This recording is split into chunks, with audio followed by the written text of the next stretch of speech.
Bienvenidos a Rumbo Minero. Mi nombre es Jorge León y junto con César Campos vamos a desarrollar el presente programa. ¿Cómo está, César? Un gusto, Jorge, como siempre.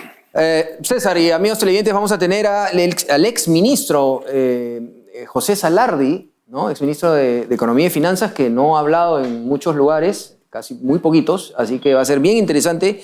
¿Y qué otro invitado tenemos? Tenemos al ingeniero Carlos Herrera Descalzi, también exministro, pero de Energía y Minas, en un contexto en que hay pues protestas sociales por lo de la ley MAPE, críticas al ministro Jorge Montero de Energía y Minas por parte del diario El Comercio, lo califica de contradictorio e irresponsable. ¿Qué tiene que ver el sector Energía y Minas respecto a esto? Así es, así que tenemos de todo un poco muy interesante. Nos vamos ahora a las principales noticias mineras de la semana.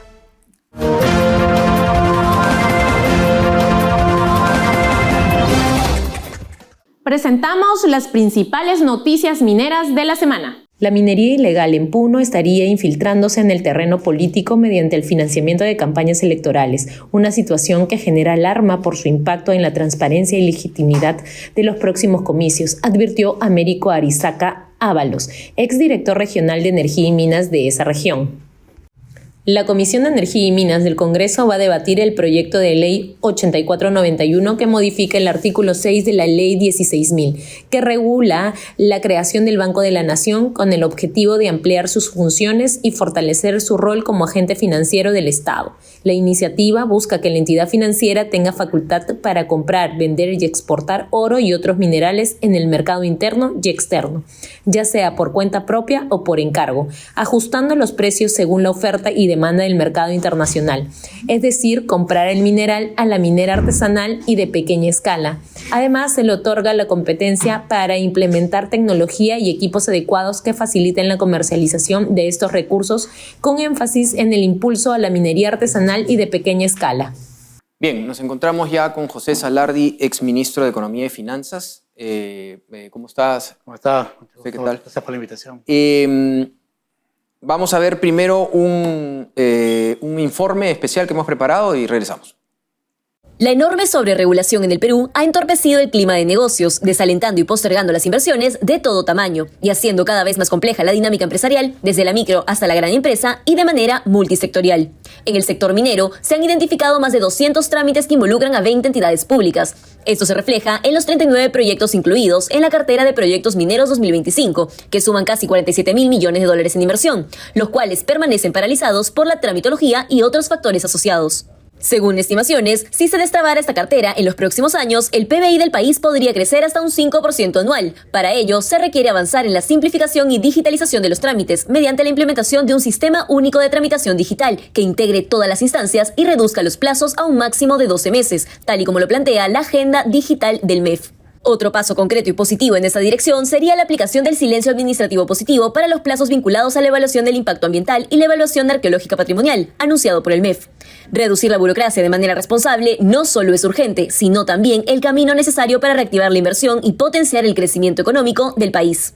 Bien, regresando a la entrevista después de este interesante informe, quería que nos explique un poco, señor Salardi, sobre el tema de en su ministerio, cuando estuvo de ministro, dejó una sensación de incertidumbre empresarial porque muchos estábamos bastante contentos, para decirlo directamente, con el desempeño.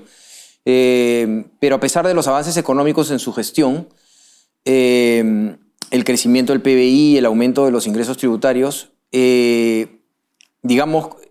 ¿cómo usted evalúa su paso por el MEF? Si pudimos avanzar como usted quería, qué cosas se quedaron pendientes y cómo debería enfrentar la nueva estrategia del ministro de Economía y Finanzas que tenemos actualmente. Muchas gracias. Sí, sin duda fueron prácticamente 100 días de trabajo muy intensos y en el cual tuvimos mucha colaboración de los gremios empresariales, ¿no? Para empezar, a nivel de todos los segmentos, al igual que entidades como los gobiernos regionales, los municipios y los mismos ministerios, se sumaron un poco a afrontar dos objetivos importantes, ¿no? Cómo podemos impulsar la economía, lograr crecer 4%, que fue la meta que habíamos trazado en ese momento, y adicionalmente cómo combatimos un problema grande que tenemos, como era el tema del déficit fiscal, ¿no? Que ya nos había hecho incumplir la llamada regla fiscal durante 2 años consecutivos y la idea era nuevamente reencauzar el rumbo y poder cumplir los objetivos, ¿no? En esa línea se trabajó en varias aristas, digamos, para lograr estas 2 grandes metas. Por un lado, con medidas muy claras de cómo poder llegar a nuevamente reencauzarnos en lo que era conseguir el 2.2% que era la meta este año en materia de déficit, con lo cual prácticamente retomamos, digamos, la evaluación positiva desde el exterior, no le añadíamos ningún riesgo a nuestro grado de inversión y el Perú seguía muy expectante de cara a lo que va a ser el futuro, porque es clave siempre cuando uno está en la cartera mirar no solamente la coyuntura, sino también el futuro en el mediano y largo plazo para la economía del país, ¿no? También optamos en la medida de impulsar el crecimiento por un shock de desregulación, trabajado conjuntamente con los gremios empresariales, que son quienes conocen el día a día el quehacer de los negocios, para un poco trabajar conjuntamente y comenzar a derribar todas aquellas barreras y también excesivos trámites que se habían planteado y que lo que finalmente hacen son quitarnos dinámica de crecimiento económico. Adicionalmente, enfocamos un fuerte shock de infraestructura, delineando un paquete muy interesante de APPs en materia de la brecha es hoy en día de $150.000 millones. Logramos identificar cerca de $70.000 millones para trabajarlos, algunos ya están en camino, la idea era sumar proyectos también adicionales. Y en ese sentido también convocar al sector privado para que aquellos concesionarios de infraestructura puedan plantearnos diferentes propuestas de adenda. Sí. No, rescato algo, doctor Salar, de lo que usted viene mencionando, porque me interesa focalizar ese punto. Usted me dice, socializaron con los gremios empresariales no solamente el choque desregulatorio, se trata de 402 medidas que propusieron para reducir, ¿no es cierto?, todos los trámites burocráticos y al mismo tiempo promover una reforma de la asociación pública-privada que movilizaba más de $70.000 millones, lo cual es un indicador.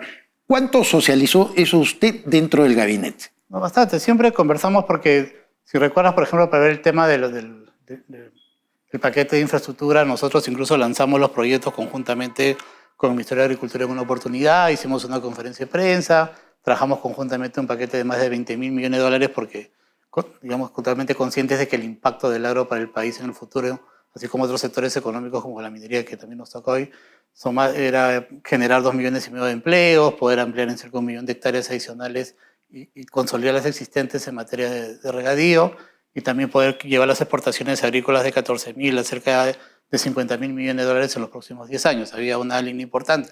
Con el ministro de Vivienda, Construcción y Saneamiento también hicimos todo un paquete para lanzar proyectos de APPs vinculados a cerrar las brechas en materia de tratamiento de aguas residuales, en poder tener plantas desaladoras. ¿Y con transportes y comunicaciones, por ejemplo? También tuvimos con el ministro, trabajamos muy activamente en ver todo el tema de las adendas, porque si ves un poco el listado de estas cerca de 15 adendas, la mayoría tenían que ver con el Ministerio de Transporte, ¿no? El lado de la ampliación de los puertos del Callao, las vías, la red 6 y la red 4 al sur y al norte de la ciudad capital para un poco tener evitamientos como el de Ica que son necesarios, también temas vinculados a los grupos de aeropuertos. O sea, había mucha interacción para poder impulsar y esa era un poco la línea seguida, ¿no? Y obviamente trayendo a los equipos técnicos, en este caso los concesionarios, de los ministerios involucrados y también obviamente el equipo del MEF y su monta por inversión a la mesa para tener un equipo técnico potente que permita avanzar bien y con claridad en estos trabajos, porque sobre todo las adendas, el objetivo era firmarlas de acá hasta fin de año, ¿no? Porque van a tener las listas.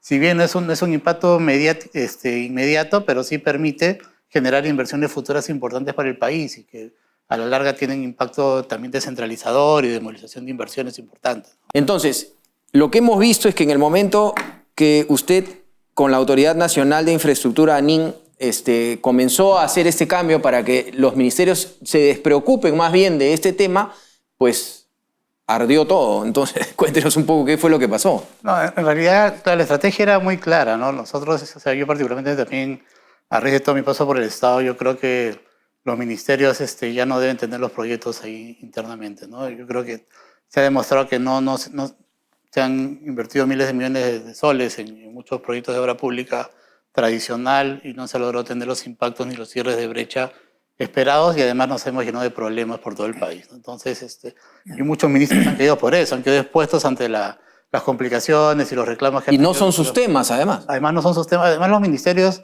por eso sacar los proyectos era importante, sacar tanto todo el tema de obra pública como también sacar todas las APPs y parecer un fortalecimiento de preinversión por un lado, con esta reforma APPs que se planteó, y un fortalecimiento de una nueva NIN que tenía que ser también replanteada para poder absorber todos estos 14 programas que serían los que se extinguirían.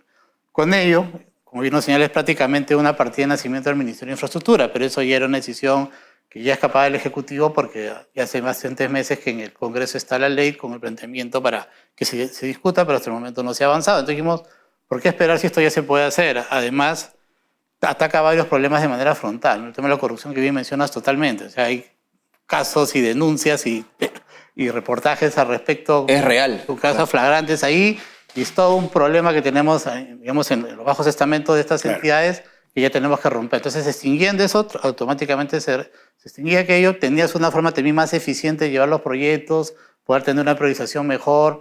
Un alcalde viene de una provincia determinada o de un distrito a ver sus proyectos y tenía que pasearse por 7 entidades y muchas veces ni lo atendían, ¿no? Entonces, iba en el ida y vuelta de poder avanzar y a la larga acá todo concentrado es mucho más eficiente, ¿no? Vamos a concentrarnos un poco en el sector minero, doctor Salardi. Usted supo muy bien, como ministro de Economía y Finanzas, que la cartera de inversiones había aumentado en el presente año en un 17%, a 64.000 millones de dólares. Y sin embargo, los proyectos a los cuales se han referido para reactivar, de 19, 18 son brownfield prácticamente para hacer reposición, reparaciones de minas ya existentes y solamente uno era una inversión directa. ¿Qué cosa desde su punto de vista está pasando para hacer más atractiva la inversión, sobre todo en nuevos proyectos en el Perú? Sí, sin duda, esto siempre lo menciono, pero es bueno siempre recordarlo, conversando ya con, digamos, empresarios mineros que vienen tiempo ahí en el sector, me comentaban, ¿no?, que hace poco, 20 años aproximadamente, de repente habían 30 procedimientos y ya son 300, ¿no? Y en ese entonces nos duramos máximo 5 años en poner en operación el proyecto y nos duramos 15, si es que sale, y con suerte. Entonces, ahí en el camino, creo que en todo este tramo histórico, el país ha sobreregulado muchas actividades, ha entorpecido un poco que, digamos, estos proyectos fluyan a una dinámica distinta, se nos están viendo las oportunidades, porque imagínate que todos estos 60.000 millones de dólares identificados que están enterrados ahí esperando salir hubieran estado en este momento en etapa productiva, lo que tendríamos en materia de generación de divisas, de ingresos, de la misma generación para el estado de recursos para poder afrontar los déficits que tenemos en materia de infraestructura y otros. Es más, tendríamos superávit fiscal sin ningún problema. Y el crecimiento... Y ayudaría a cerrar la brecha justamente también, es una palanca importante. Ayuda, el crecimiento no sería 3%, sería más de 5% solamente con el aporte adicional que podría generar la minería, ¿no? Entonces, ahí sí es una tarea importante que hay que hacer, bien lo señalas. Solo los brownfield van avanzando en ciertas medidas, pero también les cuesta mucho. O sea, también hay una problemática, hay el empuje de empresas que ya están constituidas, que siguen avanzando sus etapas, pero hay mucho sinsentido regulatorio que se ha generado en el tema minero, ¿no? El tema ambiental, por ejemplo, me comentaban un poco la serie de pasos que tienen que dar, por más que uno pueda tener una habilitación en toda una zona, igual cada paso que va dando tiene que ir a reportar al ministerio para que le den el ok y poder seguir avanzando. Ahí se pierden meses y de repente paran opiniones. Me acuerdo una mina, un caso de que quería hacer crecer su relave. Hace 7 años fue con el planteamiento, previendo que ya en no mucho tiempo más podía llegar a colapsar y tenía que hacer un recrecimiento de relave. Han pasado 7 años en la tramitología y prácticamente ya relave ya llegó al tope y están a punto de cerrar operaciones. O sea, a ese nivel, pues, de sinsentido se llega. Entonces, yo creo que en ese caso era importante choques de regulación para también atacar estos problemas, para darle una mirada distinta. Porque seguir en esa línea todos perdemos, ¿no? O sea, exacto. Ahora, el país y todas las partes. Ahora, el presupuesto que se le dedica a minería, consideramos que es muy bajo. Cuéntenos usted un poco por qué es tan bajo, porque siendo un sector que le da tantísimo dinero de recaudación al gobierno, ¿por qué no se puede invertir más para que se invierta justamente en temas sociales, que son los problemas que hay? Que muchas veces se dice que la empresa minera tiene que hacer de gobierno, tiene que hacer de comunidad, tiene que hacer de gobierno frente a la comunidad, y ahí empiezan los problemas. Y hay varios proyectos parados por el tema social, donde el gobierno, si tuviera más recursos, de repente podría ayudar a que salgan adelante. ¿Por qué ese presupuesto? No, en realidad los recursos han estado y el problema es que el gobierno invierte mal y además y está muy mal también que el gobierno tenga que trasladar la responsabilidad a la empresa, ¿no?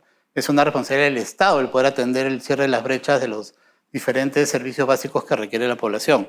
Generalmente va el proyecto, sabemos que va a llegar ahí, pero nunca llegó, digamos, el Estado a tiempo con los proyectos que tuvieron que... Me tocó estar desde años atrás en diferentes mesas multisectoriales convocando a todas las partes para que cada uno tenga que ver qué arista tiene que tocar sobre un proyecto en particular Y sucede que cuando todos entran en la mesa, en esa línea, lamentablemente la responsabilidad escapa y no se cumplen los objetivos que se tienen, y ahí vienen las demandas pues, de que no estuvo la carretera, que se genera el problema, y eso se paraliza los proyectos, y eso genera también impactos y merma la rentabilidad de los mismos. Entonces, yo creo que hay mecanismos excelentes como ahora por impuestos, por ejemplo, que puede ser un modelo interesante ya con una mirada más territorial, porque igual las empresas mineras han colaborado mucho, han aportado mucho en ese sentido, pero yo creo que esto puede escalar a una dinámica mayor y pensar que Perú en 10 años o más bien trabajado puede ser potencia mundial número 1 en el mundo en exportaciones de cobre y quizás otros metales, tranquilamente podemos llegar. El gobierno debe ponerse como meta llegar antes y durante la llegada de las ONGs antimineras que siempre le ganan al gobierno. Ese es otro tema. Por ejemplo, tocó ver un proyecto importante minero en Cajamarca muy grande que tiene que ir avanzando en esa línea, y sucede que cuando empezó el tema para ver el tema de las tierras había 1000 comuneros y hoy hay 9000, por decirlo. Y hay que aportar un fondo social y los montos tienen que seguir creciendo. Y es un tema inmanejable porque eso se va a seguir multiplicando y ahí falla el Estado, porque el Estado debería controlar eso. Y no hay un control. Entonces, en esa línea, si no tomamos acción de una manera distinta para comenzar a frenar estos aspectos y los movimientos de las ONGs que van contra la minería, indudablemente vamos a afectar y salimos perjudicando. Palabras finales, como exministro, el último, que estuvo en cargo de Economía y Finanzas, sobre cuáles serían esas 3 o 4 puntuales, porque tenemos poco tiempo, temas que debería trabajar este gobierno sí o sí antes de entregar el 28 de julio del 2026. No, yo creo que el ministro Pérez Reyes ya ha señalado que va a continuar en la misma ruta porque es una ruta que hemos conversado al interior del Ejecutivo en su oportunidad, ¿no? Yo creo que el show de regulación, él continúa con las reuniones con los gremios, siguen con la agenda prioritaria. Es importante seguir avanzando esa ruta. Yo creo que si vinieran 400 medidas, también durante los primeros 45 días, conforme sigan dando los avances, también surgían nuevas medidas y ya eran más de 500 en ese momento, y yo creo que eso queda mucho más todavía que en la medida que comenzamos un poco a transparentarla más y ahí con ese objetivo de simplificar las cosas. Yo creo que esa ruta es importante que continúe, también va a ser un reto para el nuevo gobierno, si es que queremos que realmente... Nosotros habíamos, por ejemplo, medido que avanzar con este pacto de desregulación nos podía aportar casi 1,5 puntos de crecimiento adicional a la economía, solamente liberando todos esos aspectos. Entonces yo creo que esa es una ruta importante para que Perú también tenga un salto adicional en crecimiento. Adicionalmente, el tema de infraestructura también hay que seguir avanzando, el sector privado está interesado.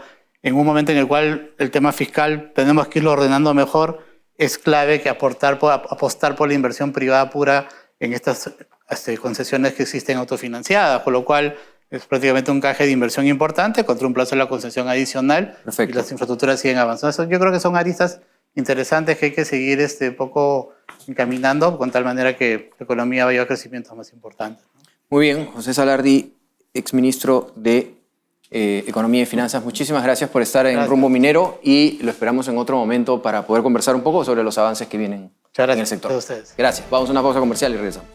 ¿Quieres posicionar tu marca y ampliar tu cartera de clientes en el sector minero? Participa en la revista minera más influyente de América y haz que tu marca llegue directamente a mineras, contratistas y a los principales tomadores de decisiones del sector minero. Con gran presencia en nuestra multiplataforma internacional, que incluye programa de TV, páginas web y redes sociales especializadas, con un alcance de 2.7 millones de personas. Pregunta por nuestros paquetes publicitarios anuales y anuncia en la revista Rumbo Minero, tu mejor herramienta de negocios en el sector minero. Invierte bien, invierte con los líderes. Mayor información en www.rumbominero.com.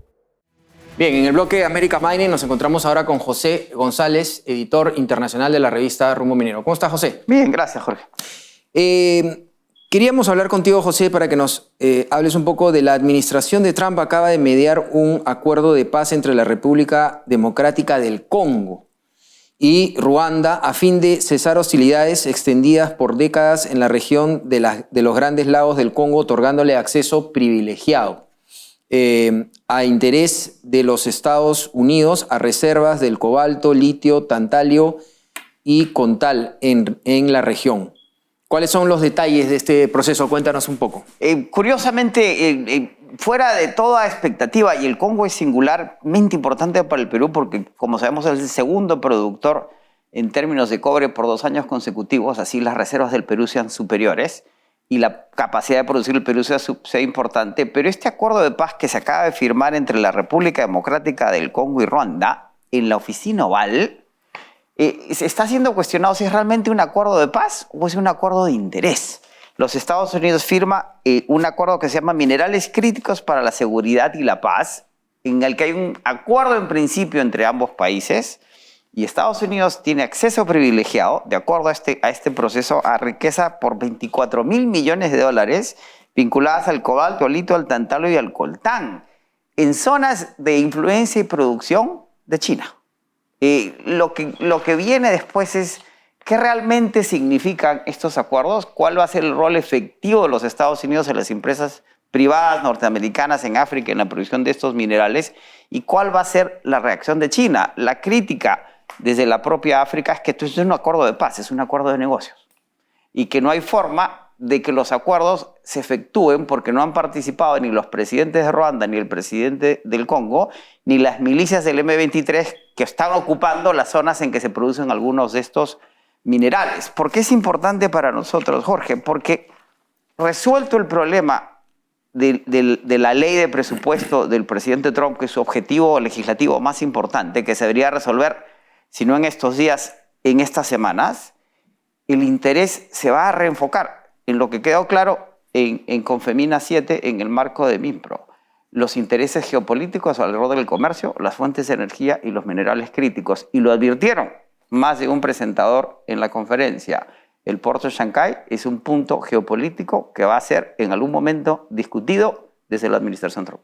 Por otra parte, José, el cobre, su cotización ha tenido una tendencia alcista en los últimos días, superando los $5 la libra. ¿A qué se debe esto y si será sostenible? Volvemos a pasar al nivel de $5 la libra, nos acercamos al récord de 5.20 histórico. Lo que ha llamado la atención esta semana, César, es que los inventarios en el London Metal Exchange han caído 80% en lo que va del año. Y Goldman Sachs advierte que eso no se va a revertir. Y otra noticia importante, Antofagasta, la compañía de producción de cobre privada más importante de Chile, tuvimos a su CEO el año pasado en Expomina, acaba de firmar un acuerdo de refinación con China en donde le cobran cero, nada, refinan de gratis, porque los inventarios y la demanda es de tal magnitud que los chinos prefieren tener el supply de cobre, la oferta de cobre, refinarla y venderla, que pagar por la misma. Las condiciones pareciera que no se van a revertir y ya se habla de un déficit entre producción y demanda de 1.5 millones este año y que los precios empezarían a subir realmente en la segunda mitad del año y en adelante. Buenas noticias para el Perú y la producción de cobre peruano. Excelente. Muchas gracias a José González, como siempre. Y justamente hablando de la edición de Rumbo Minero. Usted puede entrar a www.rumbominero.com, tiene toda la información, puede bajarse la revista gratuitamente con toda la información de lo que acabamos de hablar y mucho más, no solamente del Perú, sino de América y del mundo. Pausa comercial y regresamos. Regresa Expomina Perú 2026, el evento minero más importante del año. Todo sobre la minería y sus negocios del 9 al 11 de septiembre en el Centro de Exposiciones del Jockey. Separa tu stand en expomina.com y no te quedes fuera. Entérate de todo sobre el sector minero, entrevistas, informes y mucho más en Rumbo Minero. Visítanos en rumbominero.com y escanea el QR para seguirnos en nuestras redes sociales. Bien, como habíamos anunciado, nos encontramos ahora con el ingeniero Carlos Herrera Descalzi, exministro de Energía y Minas. Ingeniero, ¿cómo está? Bienvenido a Rumbo Minero. Muchas gracias por la invitación. Muy bien, gracias. Ingeniero, el titular del Ministerio de Energía y Minas, el ministro Montero, aseguró que el Ejecutivo no dará prórrogas para la formalización minera, porque dijo que iba a haber una prórroga más, que es la de fin de año, ¿no? Hasta ahora. Porque el 31 de diciembre concluía y más bien responsabilizó al Congreso de la demora de la aprobación de la ley MAPE.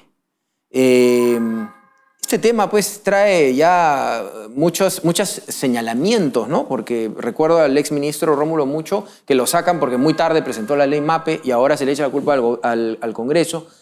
¿Cuál es su pensamiento sobre este tema? Yo creo que esto tuvo una visión inicial. La visión inicial fue no tocar un tema tan difícil, tan espinoso y que puede traer peleas con amigos y tratar de llevarlo hasta fines de este gobierno. Y creo que esa situación cambió por los 13 asesinados en Patás. La presión fue muy grande. Entonces, la presión en general en estos últimos tiempos ha sido muy fuerte. He escuchado también expresiones de que en el Congreso se están debatiendo temas, que no hay prisa, que hay que tomarse el tiempo.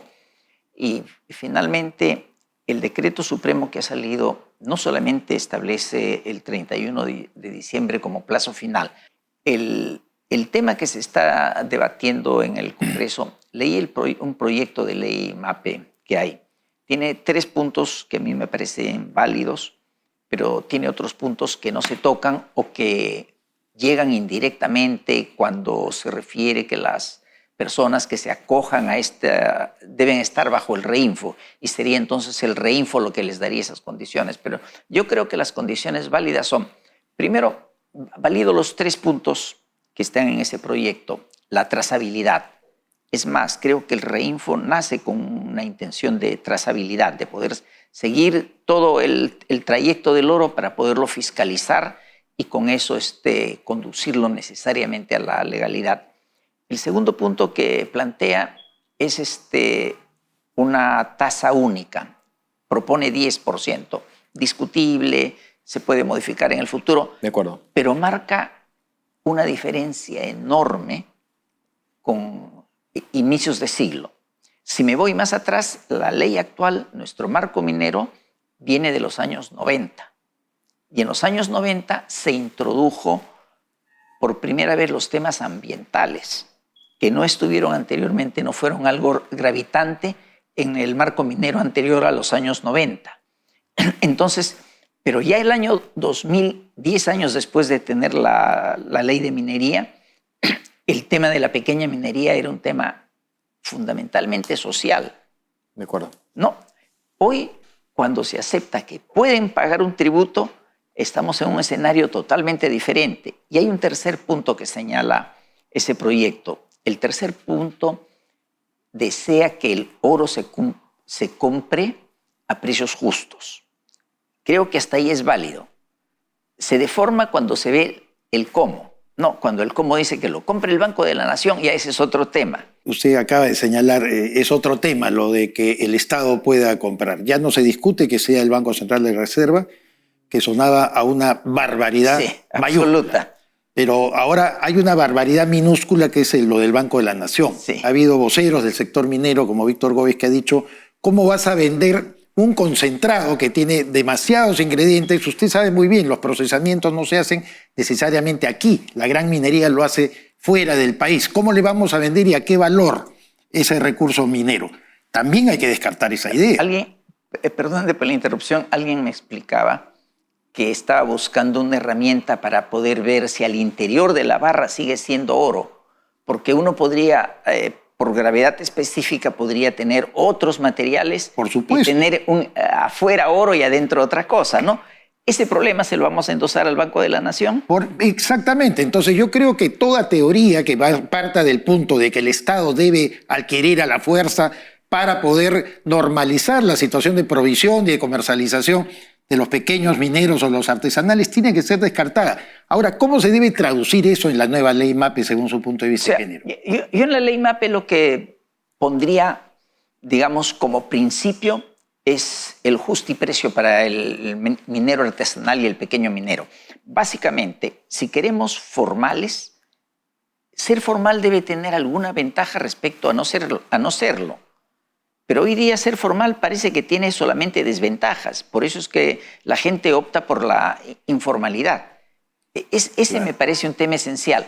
Por lo menos enunciar el principio y dejarle al reglamento y dejarle al ministerio que vea los mecanismos más adecuados. Y como lo dijo bien, no endosarle al Estado la obligación de ser él el que compre el oro. Ahora, lo puede propiciar, puede supervisar a un tercero calificado que lo haga él, ¿no? Ahora, él corre el riesgo. El MINEM, ingeniero, quiere estar proponiendo una resolución ministerial para actuar como intermediario entre titulares de concesiones y empresarios de la pequeña minería. Eso es muy peligroso. A mí me da un sesgo, lo siento con un sesgo, porque el ministerio es bien tiene peligroso mucho porque poder. se puede salir de las manos eso, ¿no? Sí, Diciendo qué, porque, a ver, lo que uno tendría que hacer es dar las condiciones, básicamente, que se traducen en económicas para que esa transacción sea posible. Yo tomo un caso de una persona que me explicó esto.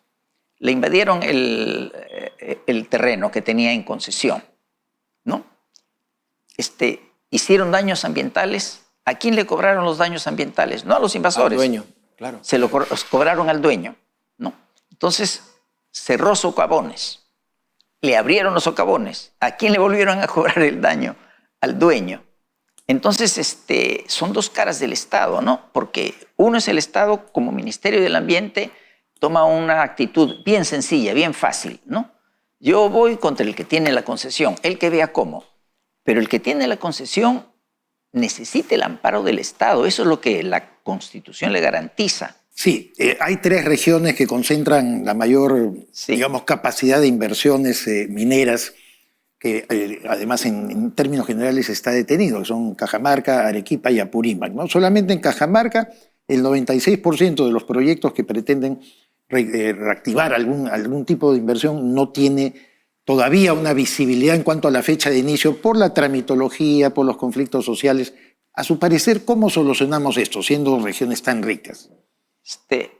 Yo creo que hay un largo proceso de concientización, que el peruano se dé cuenta de una realidad que existe hace mucho tiempo, que el bastión de la economía peruana es la minería. Y que según el éxito de la minería se produce el éxito de todo lo demás.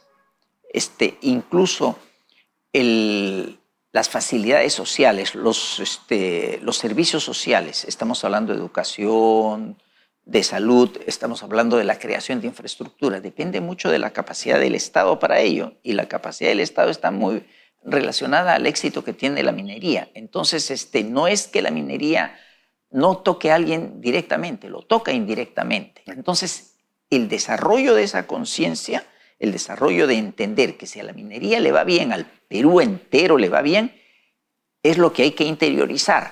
Que nos queda poco tiempo, no quería dejar de preguntarle, 64.000 millones de dólares, 17% más que el año pasado. Los números nos dicen todo bien, ¿no? Tenemos 19 proyectos, pero uno solo es nuevo y el resto son reposiciones y son ampliaciones. Sí. Entonces, eso también es preocupante, ¿no? Claro que sí, claro que sí. Es preocupante en 2 horizontes, ¿ya? El primer horizonte, cuando hablamos de las cifras macroeconómicas del Perú, miremos la tasa de cambio hoy día, está casi igual que a comienzos de siglo, peso el dólar. Esa solidez de la economía, como le dije, en mucho se siente en la minería. Y nuestra pretensión en la minería es crecer, crecer, crecer. Especialmente en el caso del cobre, miramos a Chile. Chile produce más del doble que nosotros y nosotros decimos tenemos recursos como para poderlos alcanzar. Pero hay una cosa que no estamos pensando, que no solamente es cuestión de invertir para alcanzar, sino invertir para mantener lo que se tiene hoy en día. Porque si lo que hoy día producimos comienza a caer, va a ser un hueco en la economía. Entre tanto, tenemos competencia. Argentina va a entrar a minería. Una pregunta bien sencilla. Chile es un país minero, está en un lado de los Andes. Argentina, que está en el otro lado de los Andes, ¿será muy diferente? Creo que no. Y por otro lado, África, ¿no? África hoy día tiene condiciones muy malas, pero que van mejorando muchísimo. China ha invertido mucho en África, entonces va a ser otro gran competidor. Muchísimas gracias, ingeniero Carlos Herrera Descalzi, por estar con nosotros, exministro de Energía y Minas. Siempre muy interesante conversar con usted. Esperamos tenerlo en otro momento van cambiando la minería. Parece que fuese aburrida, pero aburrida no es para nada, es lo último que es. Así que muchas gracias por estar en Rumbo Minero. Muchas gracias a ustedes también y para mí es muy grato siempre poder conversar con ustedes. Muchas gracias. Bien, vamos ahora al bloque justamente de gestión social, de temas sociales de Iván Arenas. Adelante. En los últimos días hemos visto una intensa y enorme presión social de los llamados mineros en vías de formalización o mineros informales contra el gobierno y específicamente contra el Ministerio de Energía y Minas. ¿Qué es lo que quieren estos llamados mineros informales o en vías de formalización? quieren básicamente una ampliación del reinfo sin condiciones. Y una ampliación de reinfo sin condiciones es que los mineros que tengan reinfo suspendido no solamente sean de un año, sino de otros años anteriores, 2, 3 o 4 años. ¿Qué quiero decir con esto? Según el Ministerio de Energía y Minas, en la ampliación del reinfo con condiciones, solamente podrán tener de alguna u otra manera algunas prebendas los mineros que tengan un año de suspensión del reinfo y que puedan pasar en estos próximos 6 meses a ser de reinfos suspendidos a reinfos vigentes. Sin embargo, algunos dirigentes mineros y en general algunos grupos que se organizan alrededor de la minería informal o en vías de formalización quieren que no solamente sea de un año, sino de otros años, como habíamos dicho. Esto evidentemente pone de alguna u otra manera en jaque al gobierno y sobre todo al ministro de Energía y Minas, el señor Jorge Montero. ¿Por qué? Porque si bien es cierto, se debe entender que al no existir una ley MAPE, podamos tener una ampliación del reinfo, no podemos aceptar de ninguna manera que esta ampliación se dé sin condiciones como algunos mineros informales o en vías de formalización pretenden. Hay un dato que es importante al momento de este análisis.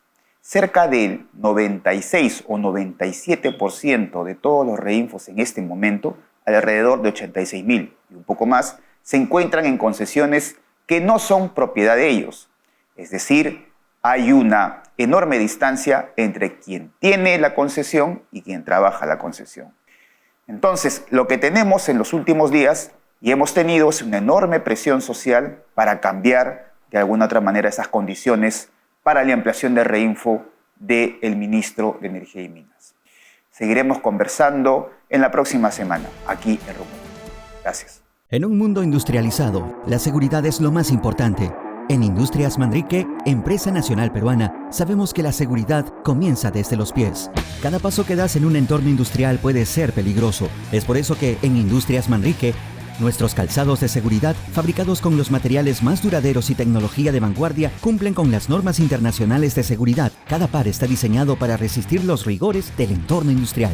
A continuación, acompáñanos al bloque de proveedores. En Rumbo Minero TV damos pase al bloque de proveedores del sector minero.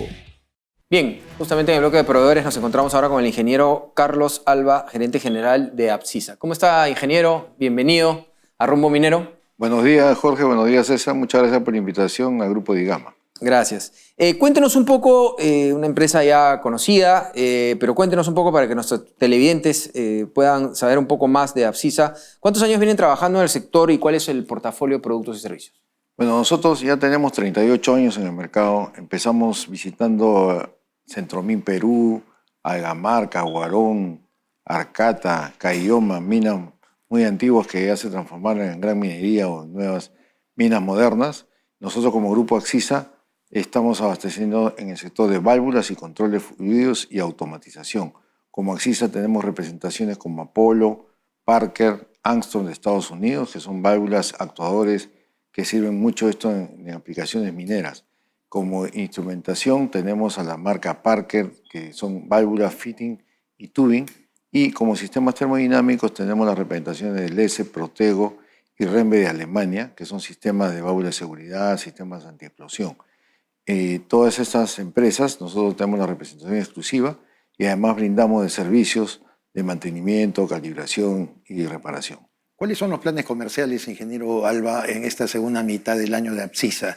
Y además, si piensan lanzar algún nuevo producto, un nuevo servicio. Sí, efectivamente, bueno, dado las proyecciones de inversiones que hay en el sector minero, hablan de $6.000 millones para 24 y 25, y sobre todo en la zona sur, nosotros estamos pensando ampliar nuestras actividades de mantenimiento y reparación en la zona sur, ampliar nuestro taller de servicio para la zona de Arequipa, y además también pensamos implementar y ampliar nuestros stock inventarios para entrega inmediata en válvulas de cuchilla, que son válvulas muy utilizadas en el sector minero, y también tenemos proyectado ampliar el servicio de mantenimiento en general de válvulas y automatización de válvulas. Ahora, ingeniero Alba, cuéntenos un poco, usted sabe, ya tiene muchos años en minería, el post-venta, el seguimiento. Las empresas mineras son muy exigentes con este tema. Cuéntenos un poco.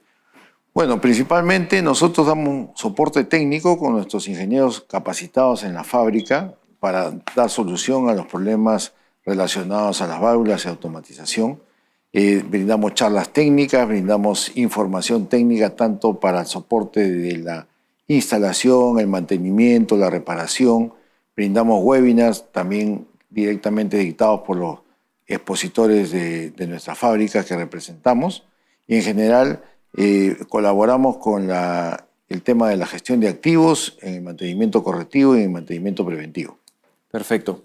Muy bien, ingeniero Carlos Alba, gerente general de Apsisa, muchísimas gracias por estar en Rumbo Minero y lo esperamos en otro momento. Muy amable, gracias. Muchas gracias. Vamos ahora a un aviso especial. Regresa Expo Mina Perú 2026, el evento minero más importante del año. Todo sobre la minería y sus negocios del 9 al 11 de septiembre en el Centro de Exposiciones del Jockey. Separa tu stand en expomina.com y no te quedes fuera. Entérate de todo sobre el sector minero, entrevistas, informes y mucho más en Rumbo Minero. Visítanos en rumbominero.com y escanea el QR para seguirnos en nuestras redes sociales. En nuestra segunda entrevista del segmento de proveedores tenemos el gusto de presentar ahora a Cristian Grimaldo, el Country Manager de Pares y Álvarez Perú, y dándole la más cordial bienvenida a Cristian. Le preguntamos directamente cuántos años viene trabajando la empresa al servicio de la minería y cuál es su portafolio. Buen día, César. Gracias por la invitación. Te comento, Pares y Álvarez es una empresa chilena fundada en el año 1994 en Concepción, que es una ciudad al sur de Santiago. Hacia el año 1999 desarrollamos nuestro primer proyecto minero. Entonces ya tenemos 25 años, un poco más, dando servicios a la minería y a otros tipos de industrias también. Los servicios que ofrecemos son justamente desarrollo de ingeniería, desde etapas conceptuales hasta ingeniería de detalle, pasando por estudios de prefactibilidad, factibilidad, ingeniería básica, y también damos servicios de supervisión de construcción, CQA, CQC, inspecciones técnicas, todo lo que implica el acompañamiento en terreno para un proyecto de ingeniería. De acuerdo. Ahora, los planes comerciales para esta segunda etapa del año y si están pensando en nuevos productos o servicios. Los planes para esa segunda mitad del año y para lo que viene del siguiente es consolidar nuestra presencia en el mercado local, ser vistos ya como un proveedor importante de servicios de ingeniería y que la oficina de Lima crezca. Nosotros en Chile tenemos 1000 profesionales y queremos un poco replicar ese éxito aquí. Nosotros en Lima tenemos una oficina pequeña con 35 profesionales aproximadamente y apuntamos a crecer por lo menos al doble en el siguiente año. Finalmente, Cristian, ¿cómo desarrolla Pares y Álvarez Perú el trabajo postventa de seguimiento al cliente? Nosotros somos una empresa muy cercana a los clientes. Tomamos los problemas de nuestros clientes como propios y tratamos de ayudarlos a solucionarlos de una manera integral. No solamente brindando un servicio comercial, sino haciéndonos parte de su operación y de la solución de sus problemas.